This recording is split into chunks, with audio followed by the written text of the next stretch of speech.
आइए आज का सेशन स्टार्ट करते हैं। आज के सेशन का पहला क्वेश्चन है,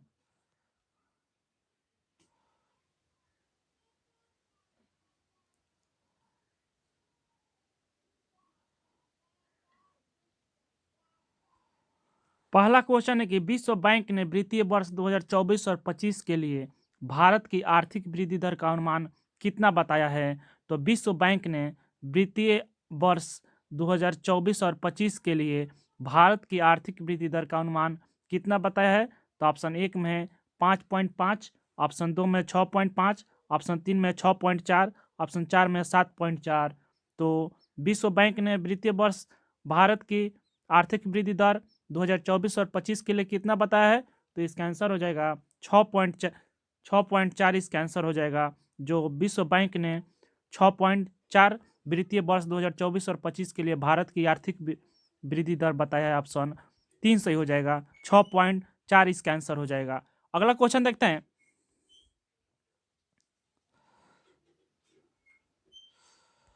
क्वेश्चन है कि world bank and Social Outlook 2024 में निम्नलिखित में से किसने जारी किया है। तो World Employment and Social Outlook 2024 इन निम्नलिखित में से किसने जारी किया है।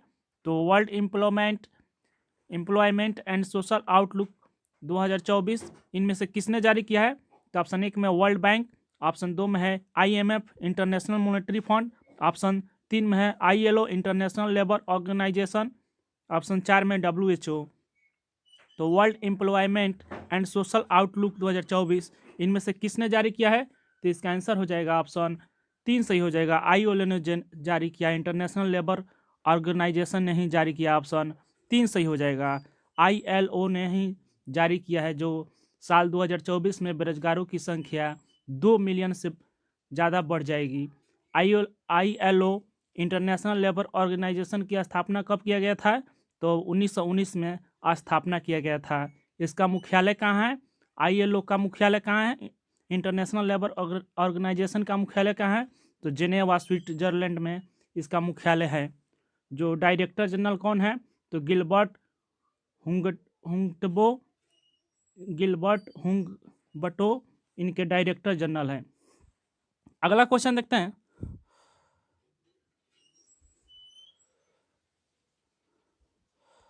क्वेश्चन है कि हाल ही में खबरों में रहा बिलगिरी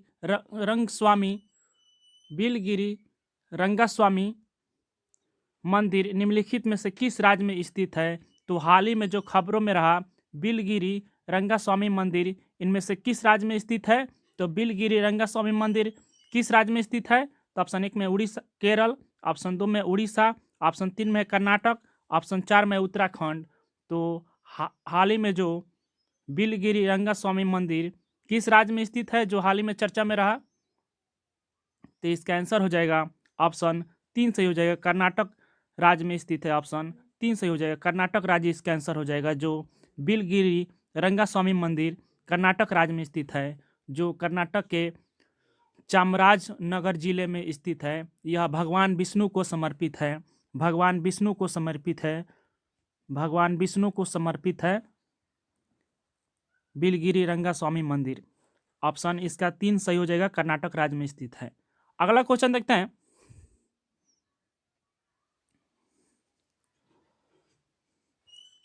बिलगिरी रंगास्वामी मंदिर यही है।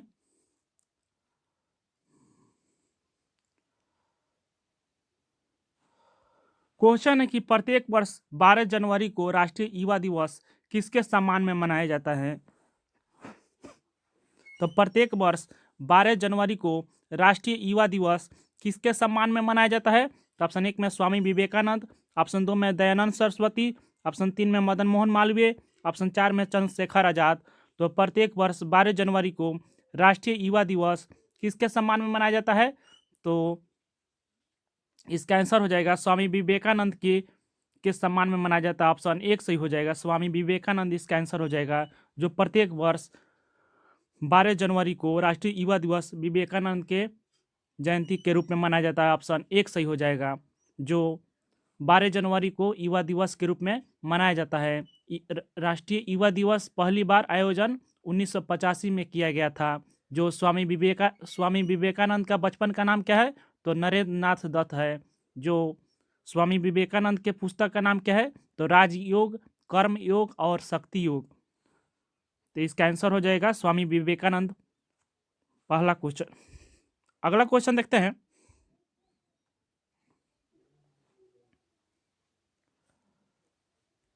क्वेश्चन है कि हेनले पासपोर्ट इंडेक्स 2024 में भारत की रैंकिंग क्या है? तो हेनले पासपोर्ट इंडेक्स 2024 में भारत की रैंकिंग क्या है? तो ऑप्शन 1 में है 50वां, ऑप्शन 2 में है 60, ऑप्शन 3 में है 80, ऑप्शन 4 में है 100। तो हेनले पासपोर्ट इंडेक्स 2024 में भारत की रैंकिंग क्या है? तो हेनले पासपोर्ट इंडेक्स 2024 में भारत की रैंक 80 है। ऑप्शन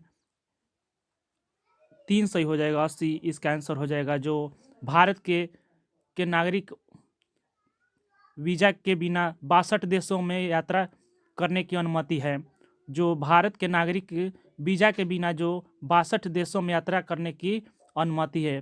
प्रथम स्थान पर कौन कौन है? तो सिंगापुर एवं जापान पिछले 5 वर्षों से है। सिंगापुर एवं जापान प्रथम स्थान पर है। अगला क्वेश्चन देखते हैं।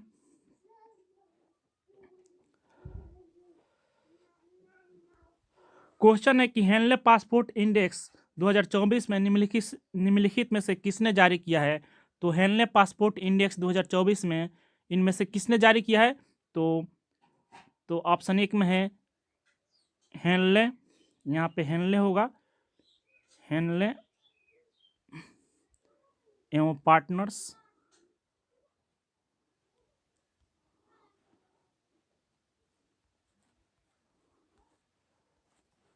हेनले एवं पार्टनर्स। ऑप्शन 2 में वर्ल्ड बैंक, ऑप्शन 3 में WTO, ऑप्शन 4 में इंटरनेशनल ट्रांसपोर्ट एसोसिएशन IATA। जो हेनले पासपोर्ट इंडेक्स 2024 में किसने जारी किया है? तो इसका आंसर हो जाएगा हेनले एवं पार्टनर्स ने ही जारी किया है। जो ऑप्शन 1 सही हो जाएगा। हेनले एवं पार्टनर्स ने ही जारी किया है। जो ऑप्शन 1 सही हो जाएगा। हेनले एवं पार्टनर्स ने ही जारी किया है। जो ऑप्शन 1 सही हो जाएगा। अगला क्वेश्चन देखते हैं।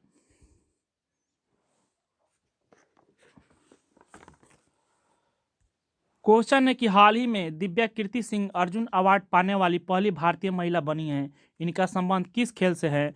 तो हाल ही में जो दिव्या कीर्ति सिंह अर्जुन अवार्ड पाने वाली पहली भारतीय महिला बनी हैं, इनका संबंध किस खेल से है? तो ऑप्शन 1 में तीरंदाजी, ऑप्शन 2 में टेनिस, ऑप्शन 3 में घुड़सवारी, ऑप्शन 4 में शूटिंग। तो हाल ही में जो दिव्या कीर्ति सिंह अर्जुन अवार्ड पाने वाली पहली भारतीय महिला बनी है, इनका संबंध किस खेल से है? तो ऑप्शन 3 सही हो जाएगा, घुड़सवारी खेल से संबंधित है। ऑप्शन 3 सही हो जाएगा, घुड़सवारी इसका आंसर हो जाएगा। जो घुड़सवारी से संबंधित है दिव्या कीर्ति सिंह, ऑप्शन 3 सही हो जाएगा। अगला क्वेश्चन देखते हैं।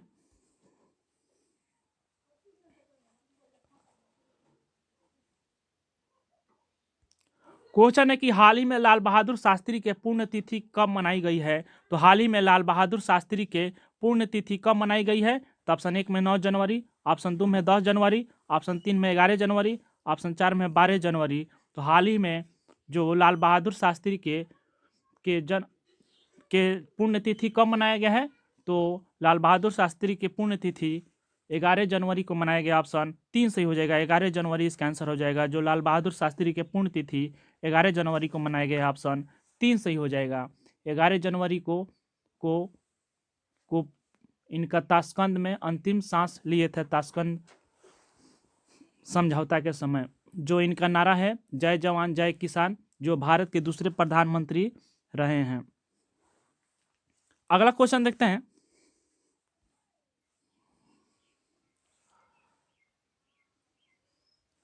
क्वेश्चन है कि विंग्स इंडिया इवेंट निम्नलिखित में से किस हवाई अड्डे पर आयोजित किया जाएगा? तो विंग्स इंडिया इवेंट निम्नलिखित में से किस हवाई अड्डे पर आयोजित किया जाएगा? तो विंग्स इंडिया इवेंट निम्नलिखित में से किस हवाई अड्डे पर आयोजित किया जाएगा? तो ऑप्शन 1 में बेंगलुरु अंतर्राष्ट्रीय हवाई अड्डा, ऑप्शन 2 में मुंबई छत्रपति शिवाजी महाराज अंतर्राष्ट्रीय हवाई अड्डा, ऑप्शन 3 में हैदराबाद के बेगमपेट हवाई अड्डा, या ऑप्शन 4 में उपरोक्त में से कोई नहीं। तो विंग्स इंडिया इवेंट इनमें से किस हवाई अड्डे पर आयोजित किया जाएगा? तो इसका आंसर हो जाएगा ऑप्शन 3 सही हो जाएगा। हैदराबाद के बेगमपेट हवाई अड्डे पर विंग्स इंडिया इवेंट का आयोजन किया जाएगा? ऑप्शन 3 सही हो जाएगा। विंग्स इंडिया इवेंट कहाँ आयोजित किया जाएगा? तो हैदराबाद के बेगमपेट हवाई अड्डे पर आयोजित किया जाएगा। ऑप्शन 3 सही हो जाएगा। अगला क्वेश्चन देखते हैं।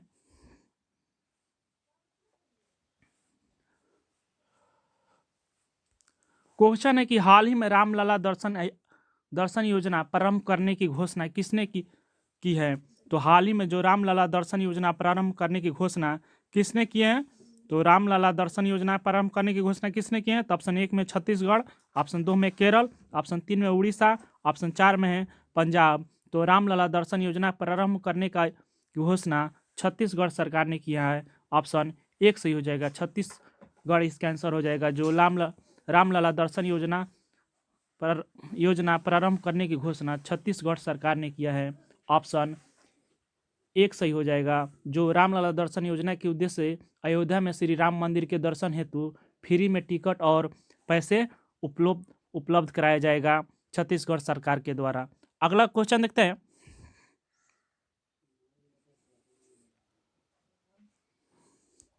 क्वेश्चन है कि राष्ट्रीय मानव तस्करी जागरूकता दिवस national human traffic awareness day कब मनाया जाता है? तो राष्ट्रीय मानव तस्करी जागरूकता दिवस national human traffic awareness day कब मनाया जाता है? तो ऑप्शन 1 में 9 जनवरी, ऑप्शन 2 में 10 जनवरी, ऑप्शन 3 में 11 जनवरी, ऑप्शन 4 में 12 जनवरी। तो राष्ट्रीय मानव तस्करी जागरूकता दिवस national human trafficking awareness day कब मनाया जाता है?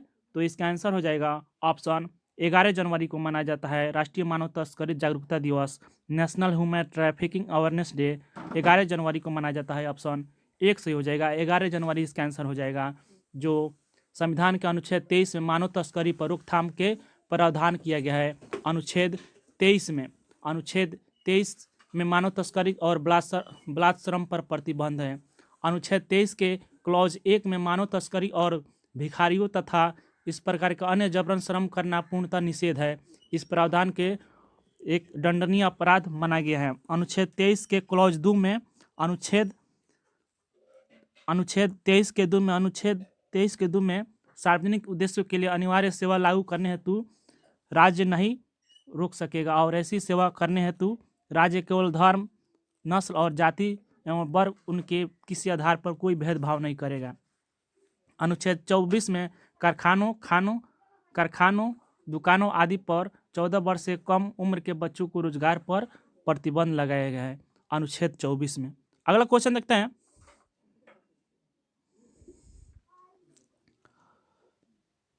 क्वेश्चन है कि विश्व व्यापार संगठन WTO में भारत के राजदूत और अस्थायी प्रतिनिधि किसे नियुक्त किए गए हैं? तो विश्व व्यापार संगठन WTO में भारत के राजदूत और अस्थायी प्रतिनिधि किसे नियुक्त किए गए हैं? तो WTO में भारत के राजदूत और अस्थायी प्रतिनिधि किसे नियुक्त किया गया है? तो ऑप्शन 1 में बजेंद्र नवनीत, ऑप्शन 2 में है सुरेश चंद्र, ऑप्शन 3 में है सेंथिल पांडियन, ऑप्शन 4 में है दीपक जैन। तो WTO में भारत के राजदूत और अस्थायी प्रतिनिधि किसे नियुक्त किया गया है? तो ऑप्शन 3 सही हो जाएगा। सेंथिल पांडियन को नियुक्त किया गया है। ऑप्शन 3 सही हो जाएगा। सेंथिल पांडियन जो WTO में भारत के राजदूत और अस्थायी प्रतिनिधि के रूप में नियुक्त हुए हैं। ऑप्शन 3 सही हो जाएगा। जो IAS अधिकारी हैं। अगला क्वेश्चन देखते हैं।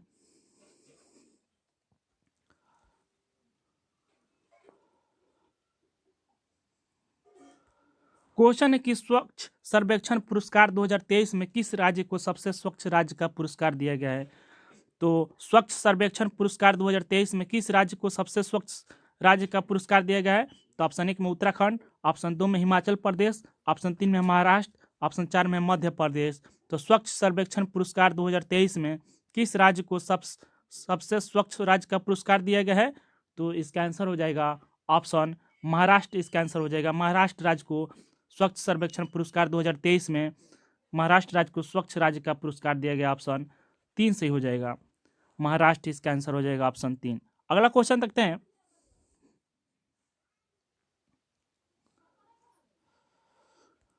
क्वेश्चन है कि शेरिंग टोब्गे किस देश के नए प्रधानमंत्री बने हैं? तो शेरिंग टोब्गे किस देश के नए प्रधानमंत्री बने हैं? तो शेरिंग टोब्गे किस देश के नए प्रधानमंत्री बने हैं? तो ऑप्शन 1 में श्रीलंका, ऑप्शन 2 में बांग्लादेश, ऑप्शन 3 में भूटान, ऑप्शन 4 में जापान। तो शेरिंग टोब्गे भूटान देश के नए प्रधानमंत्री बने हैं। ऑप्शन 3 सही हो जाएगा। भूटान इसका आंसर हो जाएगा। जो शेरिंग टोब्गे भूटान देश के नए प्रधानमंत्री बने हैं, जो पीपुल्स डेमोक्रेटिक पार्टी के 2/3 सीटों से जीत हासिल किए हैं। शेरिंग टोब्गे जो पीपुल्स डेमोक्रेटिक पार्टी के शेरिंग टोब्गे हैं। अगला क्वेश्चन देखते हैं।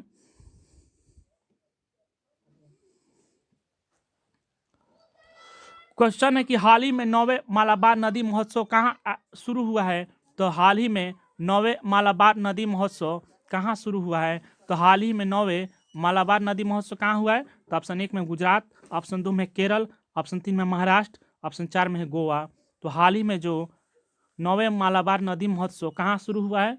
तो 9वां मालाबार नदी महोत्सव कहाँ शुरू हुआ है। तो इसका आंसर हो जाएगा केरल में शुरू हुआ है। ऑप्शन 2 सही हो जाएगा। केरल इसका आंसर हो जाएगा। जो 9वें मालाबार नदी महोत्सव केरल राज्य में शुरू हुआ है। ऑप्शन 2 सही हो जाएगा। केरल इसका आंसर हो जाएगा। अगला क्वेश्चन देखते हैं।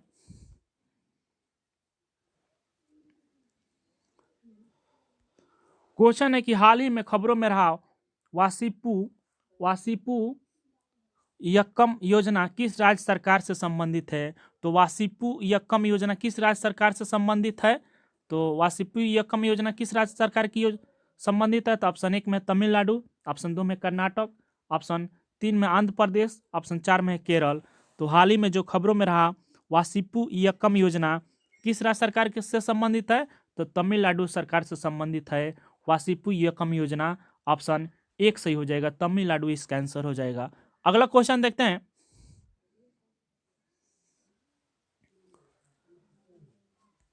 क्वेश्चन है कि हाल ही में सांस्कृतिक उत्सव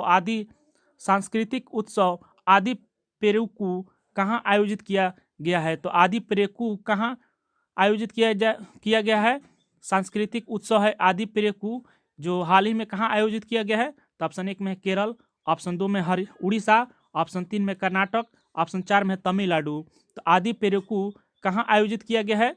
जो सांस्कृतिक उत्सव है आदि पेरुकू जो ऑप्शन, तो इसका आंसर हो जाएगा ऑप्शन 4 सही हो जाएगा। तमिलनाडु में आयोजन किया गया है। तमिलनाडु में आदि पेरुकू सांस्कृतिक उत्सव तमिलनाडु में आयोजन किया गया। ऑप्शन 4 सही हो जाएगा। अगला क्वेश्चन देखते हैं।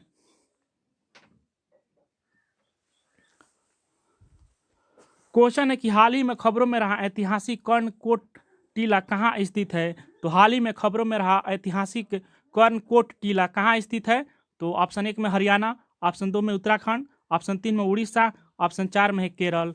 तो हाल ही में जो कर्णकोट टीला कहाँ स्थित है। तो इसका आंसर हो जाएगा हरियाणा राज्य में स्थित है कर्णकोट टीला। जो हाल ही में खबरों में रहा कर्णकोट टीला हरियाणा राज्य में स्थित है। ऑप्शन 1 सही हो जाएगा। हरियाणा जो ऑप्शन 1 सही हो जाएगा। अगला क्वेश्चन देखते हैं। अगला क्वेश्चन है कि हाल ही में विश्व के सबसे बड़ी 16 मेगावाट क्षमता की विशाल पवन टरबाइन कहाँ स्थापित की गई है।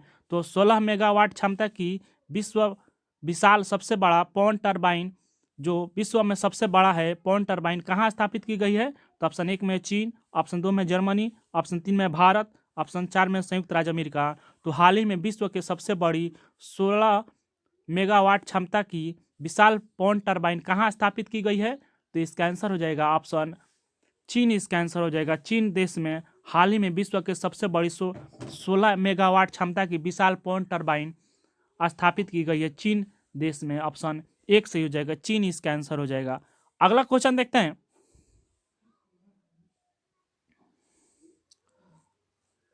क्वेश्चन है कि हाल ही में भारत के अंटार्कटिका अभियान में किन 2 देशों के वैज्ञानिक शामिल हुए हैं। तो हाल ही में जो भारत के अंटार्कटिका अभियान में किन 2 देशों के वैज्ञानिक शामिल हुए हैं। तो अंटार्कटिका अभियान में किन 2 देशों के वैज्ञानिक शामिल हुए हैं।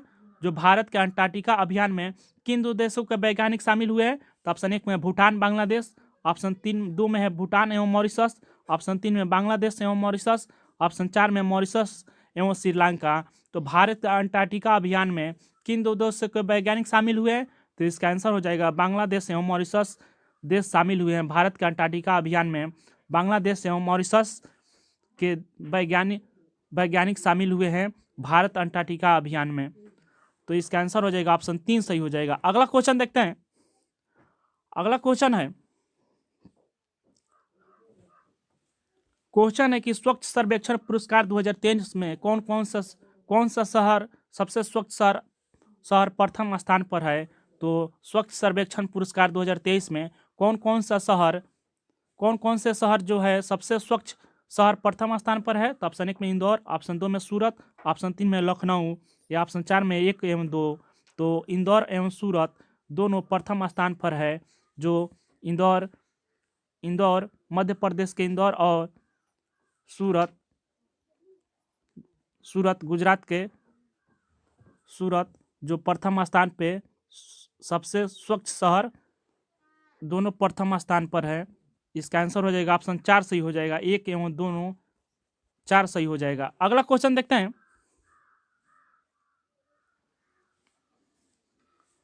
तो सेशन यहीं पर समाप्त होता है। तो सेशन को लाइक जरूर करें, शेयर भी करें और चैनल को सब्सक्राइब जरूर करें ताकि टीम मोटिवेट होकर आपके लिए काम कर सके। Thank you for watching, keep learning. Thank you.